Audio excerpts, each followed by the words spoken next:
Good morning, Merle Hall Hawks. Today is Thursday, June 4th, 2020. Please stand for the Pledge of Allegiance. Place your right hand over your heart and face the flag. 1, 2, 3. I pledge allegiance to the flag of the United States of America and to the republic for which it stands, one nation, under God, indivisible, with liberty and justice for all. Please remain standing for the Bucket Fillers Pledge. 1, 2, 3.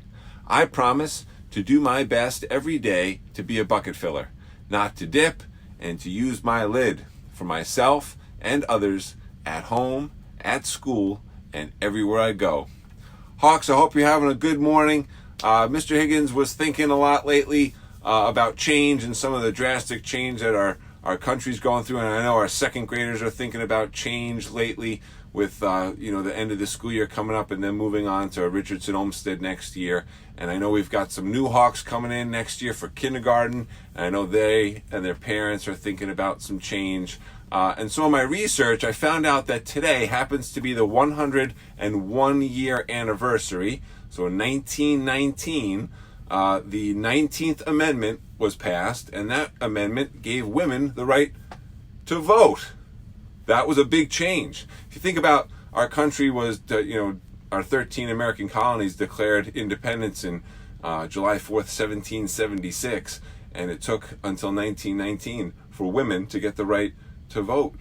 And amendment, our Constitution is our kind of the law of our land, and those amendments happen over time when change is necessary. So, I think it was the 15th Amendment gave African American men the right to vote. The 13th Amendment before that freed the slaves, abolished slavery in our country.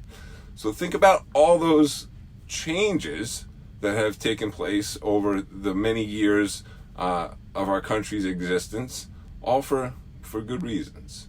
So women got the right to vote. I remember, studying history and thinking about our founding fathers and reading a great book about John Adams by, again, one of my favorite authors, David McCullough. And his wife, Abigail Adams, who maybe some of our second graders know her. I don't know if anyone studied her for their biography projects. But Abigail always told her husband, don't forget the women.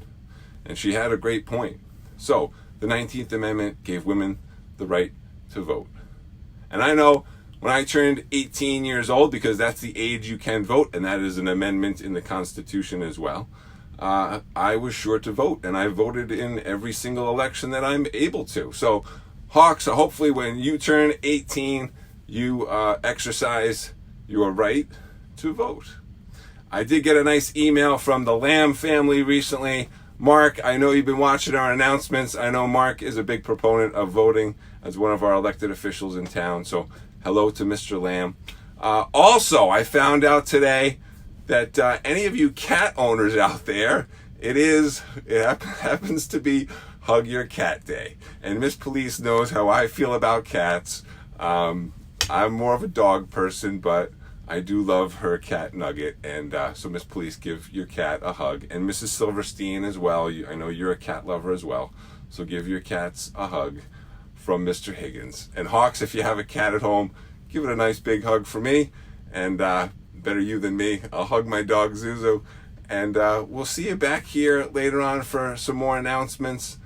Parents, if at any time you're struggling about how to talk to your kiddos about stuff that they might be struggling with or things that you're struggling with, I always go back to our theme this year about reading is an adventure. There are awesome books out there, children's literature, that, instead of trying to have a difficult conversation, sometimes reading a book can really help. I'm going to try to include some links to some great literature for kids about dealing with all sorts of topics. So hopefully you check that out, and if you need one of those books, please use it. Also, you can reach out to me or your child's teacher or our counselor, Mrs. Anderson. We'd love to help. Hawks, we love you. We miss you. We'll be back here tomorrow for that special day I told you about. And until then, enjoy. We'll see you.